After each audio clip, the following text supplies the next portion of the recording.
की पहिली, दुसरी, तिसरी, चौथीमध्ये हिंदी असू नये, 5वी पासून हिंदी असावं, पहिलीपासून मराठी त्यांना शिकवावं, मराठी लिहिता वाचता त्यांना यावं.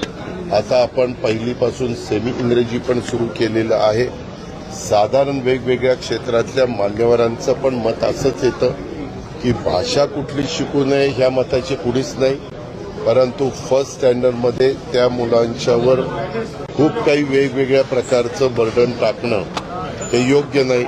आणि तुम्हाला पत्रकार मित्रांनो सगळ्यांना माहिती आहे, ज्यावेळेस ते पहिलीपासून मराठी लिहायला वाचायला शिकतात त्यावेळेस त्यांना हिंदी पण लिहिता आणि वाचता येतं, लिहिता आणि वाचता येतं, कारण दोन्ही भाषा साधारण सारख्याच, म्हणजे लिहिण्याच्या बाबतीत त्याच्यामध्ये सारख्याच आहेत.